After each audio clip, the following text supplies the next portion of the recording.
everyone is excited for this guy, and I get it, and I have been silent about it, and believe me, when the time is allowed for me to do so, I'll make sure to talk about it. But until then, there is definitely a controller that's been flying under the radar, and it is the T7 Pro Floral. There may be reasons why you don't want to wait for the G7 Pro and go for this one instead. So with this video, you'll understand what you're looking at, and if this better answers what you're hoping to get out of a new Xbox licensed controller. Let's open it. Your usual manual, your GameSir brochure, GameSir sticker. Get ready, guys. I'm gonna put a picture because I can't seem to capture this one. A manual, the gorgeous controller, and a nice braided cable. Even though this is not a video about the G7 Pro, there is one very important information that's out there. It's no mystery, that's very important to know about the G7 Pro. It is wireless for PC, phones, but when we're talking about Xbox specifically, it is very much a wired controller. While we'll cover everything in that review, my point is if you're looking at something for your Xbox and the dock, the PC abilities are just not appealing to you in any way, well, maybe the T7 Pro Floral does a whole lot of things already that you may need. It comes with a super good quality braided cable, also matches the theme of the controller itself, and it looks phenomenal. Really good looking controller.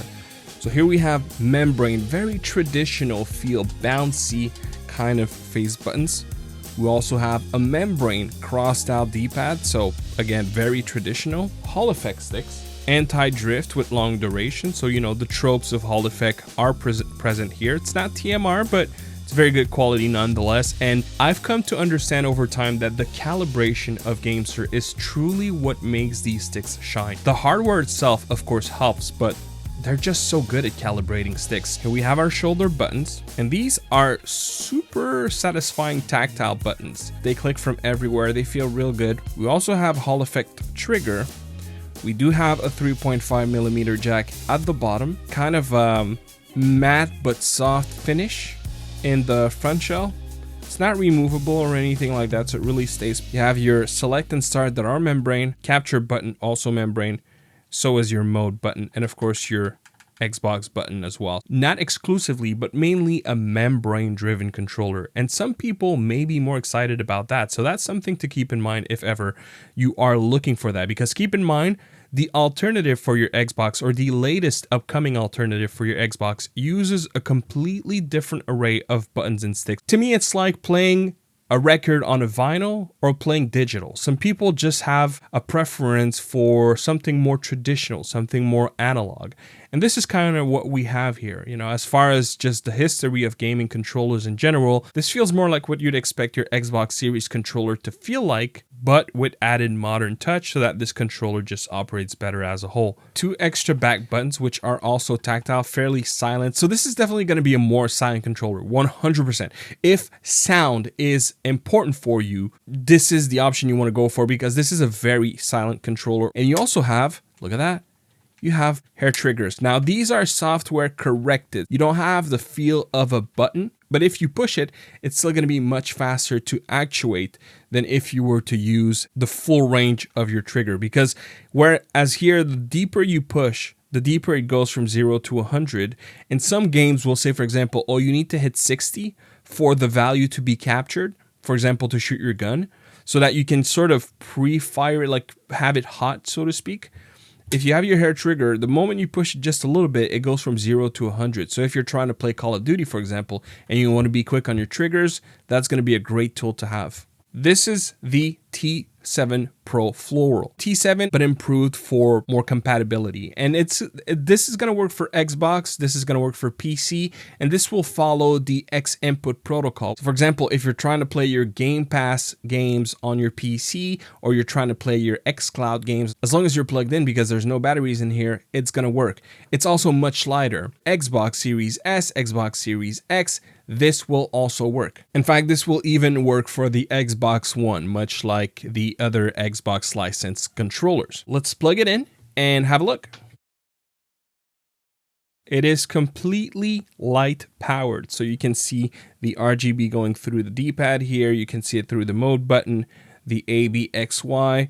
It is completely RGB powered. So it's a very nice looking controller where it's super silent in noise. It is a little bit more loud in terms of the visual, and maybe that's something you like, maybe that's something you won't. But there's not a whole lot of GameSir controllers that do this without having necessarily an RGB accent. This one, it retains the look. It's not meant to change your colors and everything. It's going to stay as is, but it's a very bright and visually compelling controller for the right person. But as you see just now, I just activated hair trigger, but by still keeping the range. So maybe you want that 0 to 100, but you don't want to shorten the distance. You can hold M and hold your trigger R or left, depending on the one that you want. And you'll notice that when that is activated, if you pay attention to the little ring here, if I push L, nothing happens. But if I push R, this lets us know that the software hair trigger is activated despite having the full range. So that's another thing that you can do as well. When we push the button, the brightness also does come a little bit brighter. This is a visual experience kind of controller. I really like what's happening here. And same goes for the D-pad. As you push your sticks also, the RGB is going to follow the range of your stick. Not every buttons do that. Your home button doesn't do that. Your select start, your capture, your mode button, your shoulders, triggers, unless of course the hair trigger is activated, software based, and your back paddles, none of those make light, so it's not every buttons that are going to do that. And of course, much like other GameSir licensed controller, you'll have access to their app, so let's go ahead and have a look. And we just finished doing the update for the T7 Pro, which you can do upright, by the way. And you also have a back to default. And the other two buttons that you don't quite see is to test your buttons, make sure everything works. And the last one that you definitely don't see is to go back home, where you can just select your controller. So we'll go over through all the different options so that you can have a look and see what you can do with this beautiful, amazing controller. Buttons, you can remap any of your buttons to anything other else that you'll find on the controller. And of course, you can also map your back paddles to other options as well. You can swap your left stick and D-pad so that if you'd rather have that for some reason in some games, you can do that. But you can also have a D-pad diagonal lock. And what this does is it'll change from a 4-way D-pad to an 8-way D-pad. So essentially, you're not going to be able to hit diagonals, and you're also not going to be able to hit two keys at the same time with the D-pad diagonal lock. And so for some games, for example, say Mortal Kombat, or if you're playing Guile a lot, it's probably going to be better if you use that. But if you're playing like Street Fighter, it's probably something you don't want activated. So this is something you can do with the T7 Pro. If we're looking at the sticks, you have the ability to address your dead zones. You also have the ability to address the anti-dead zone. And I think a lot of people don't know that really. The dead zone, what it does is you see that little white dot here. It'll make it so that it's going to require more movement for that to start moving. So if I crank it all the way up, for example, I still move the stick and nothing happens. So I have to go further. And at the same time, if I was to lower this, it's going to increase the curve. So if I push a little, I still reach the edges. Whereas if I leave it normal and I always put just a little bit of it, it's going to be able to move just fine. And it's going to be a more linear experience with the sticks. Now, the anti-dead zone is something I think a lot of people don't know. Say you're playing a game where you don't care for the range where your character would walk. You can just increase that, and it'll make it so that you see how it jumps to like the midpoint of your stick. So for example, if you wanted to always like run in Call of Duty, you could do that. You just increase that here, and it's going to make it so that you're always going to be at the limit of your stick. However, you want to be careful if it snapbacks, as you can see here, because it can have some reverse effect that you may not want. You can change from your stick trajectory or raw. And you can also change your sensitivity scale between horizontal and vertical, invert your X and Y axis, and you can also address the dead zone of your sensitivity. You can do that both independently for left and right stick, by the way. When looking at triggers, you have the ability to change the dead zone. So the more you push, of course, the higher the increment, right? Analog triggers, but just the same, you can do the anti-dead zone. So if I bring this to 50 and I push it just a little, I jump from 0 to 50 immediately. So this is something also possible with the app. I usually remove all dead zone for my triggers. When looking at hair trigger mode, you can do the shortcut that I showed you earlier, but you can also do it in the app, which, by the way, I didn't mention. I'm using my PC right now, but you should have a similar app on your Xbox One Series or Series X as well, called GameSir Nexus. So if ever you want to be able to make adjustments to your controller, that's where you'd go to do all these things. Okay, now when looking at hair trigger, if you want to have full manual abilities, you want to first deactivate auto calibration, because auto calibration will make changes on the fly based of what they perceive to be what you're trying to do. So if you remove this, and for example, let's go to fixed mode, and you'll notice that I have to push a fair amount for the hair trigger to activate. I mean, it's pretty much not a hair trigger at this point. So if I wanted for the sensitivity of the hair trigger to be super sensitive, I would just take this and bring it all the way to the back, and let's say from 0 to 5, and then I barely push it and it goes from 0 to 100. So this is going to be super quick to shoot. However, say you're a sniper and you like to keep your trigger hot, but you don't want to shoot it necessarily, you're going to do the opposite. Bring this to 100 and bring this to 95, for example. And now you have all this range, and it's really only going to activate when I push the very limit. So this is something you could do as well. Auto calibration will essentially move these based off of what they perceive. But the other super cool mode is adaptive mode. And this would make no sense with the way that I set it up right now. So let's just give everything the entire range. And what's going to happen is the moment we push, it activates. But what it does with adaptive mode is at the same time, the moment that you release it just a little bit, it's going to believe that you went all the way up. And so if I just release it a little bit, you'll notice that, oh, it went back to 0. And as I push down, it goes back to 100. So for example, if you like to play guns, but you don't go semi-automatic, you just want to have something that is fully manual, what you could do is, rather than having your trigger go all the way up, as it stays down, you can still mash it super fast and actuate as you would if you completely release your trigger. This is really a powerful tool that I feel is potentially not being used enough, especially in competitive FPS games, but this is a great solution to have. And of course, you can tweak it to how sensitive you want it to be, because in some situations you may not want it to have it all the way. But of course, you could also use the physical hair trigger, which would also distance the range of your trigger. So what it means is, if you really have quick trigger fingers, adaptive is potentially better than a hair trigger. It's just really hard to master, but it's a great tool. Xbox licensed controllers since Xbox One have impulse trigger, right? So you have vibration in your triggers and your grips. And this is the case here. You have it in both. But the sad part is, quite frankly, there's not a whole lot of games that supports impulse trigger. And so here you have two options. Force left trigger. What this will do is, the deeper you push your trigger, the more it'll rumble. So if you want, for example, to feel the gas and brake of your car, well, you could activate that, and the deeper you push, the more it's going to vibrate with different intensity. Or what you can do is sync left trigger. And what this does is, whenever your grip rumbles, so will your trigger. This way, you'll have a rumble experience coming from your triggers. Both options will give you rumble in games that do not natively support it. And you can have the option to try your vibration. So if you're trying to tune your motors, you can do that as well by activating this or deactivating it. That does nothing other than, when you're in that menu and you push your triggers, you're going to get that rumble experience. And I don't know if you guys will hear the sound.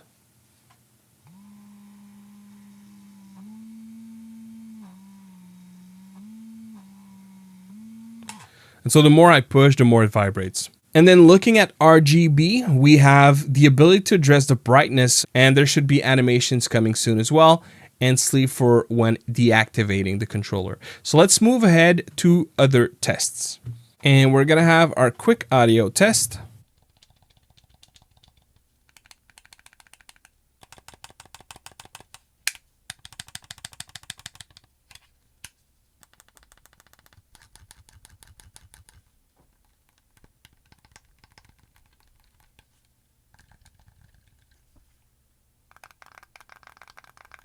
They glide, they feel very, very smooth. And by the way, the step resolution is 0.0005, so this seems to be a good quality module that we have in there in terms of Hall effect.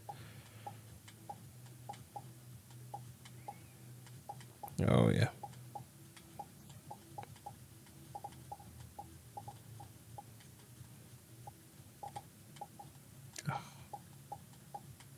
Jeez. I mean, still, this is way better than what I do with the average controller. So look, I'm going to keep it simple today. I'm not going to run more tests, but that should say what needs to be said. I haven't reached that score in a lot of the previous controllers that I've used. That should show it all. And that was my first attempt. Traditionally, the second and third one are always better. So that should say what it needs to say about the T7 Pro. Again, GameSir, with their tweaking and calibrating and having good quality module, they know what they're doing. Let's move to the next test. You see, that's the thing. This is better than most GameSir controllers in terms of just fighting as a whole. It's a really good feeling membrane. Look at that. I don't usually do that with GameSir controllers.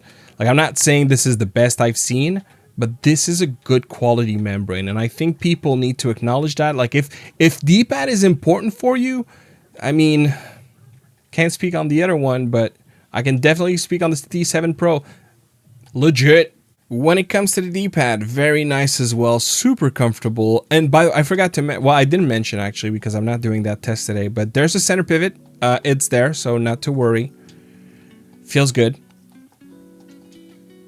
And yeah, just a great feeling D-pad. That's definitely something that shines on this controller. If you use a D-pad for something other than calling your perk, you're gonna love this controller. Okay, I don't know what it is. I'm running into issues with my encoder, so if it lags out, I'm sorry. But all that to say that the trigger, what is going on with these guys? The triggers do feel nice. They have a nice tension to them. And I guess the best way to describe this controller is think of it as a first-party controller, but with better sticks, better tweakability and the software, and having hair triggers and 2 back paddles. That's essentially what it is for $49.99 USD. So great value as well as far as I'm concerned, and it looks great. Polling rate is at 250 Hertz, and latency, I haven't recorded it, but there's nothing feeling abnormal here.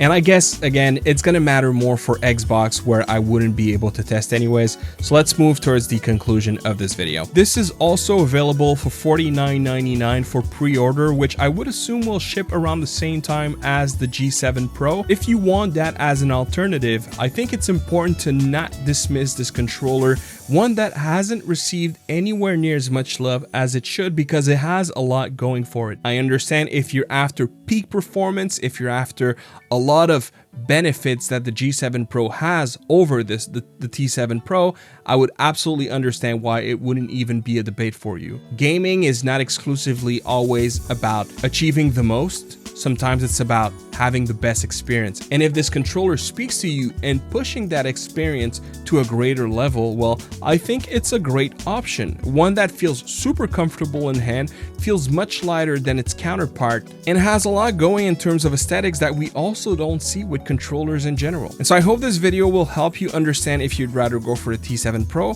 or the G7 Pro. And if you're a wired Xbox gamer, you know, I think it's an option not to push off to the side, because one thing for sure, as much as the G7 SE and G7 HE are beautiful, amazing controllers, knowing that the T7 Pro exists, this is the one I'd go for versus the G7 SE and the G7 HE. But what I want to know is, which one would you go for? Let me know in the comments. As always, thank you very much for watching, and I'll see you on the next one. Peace!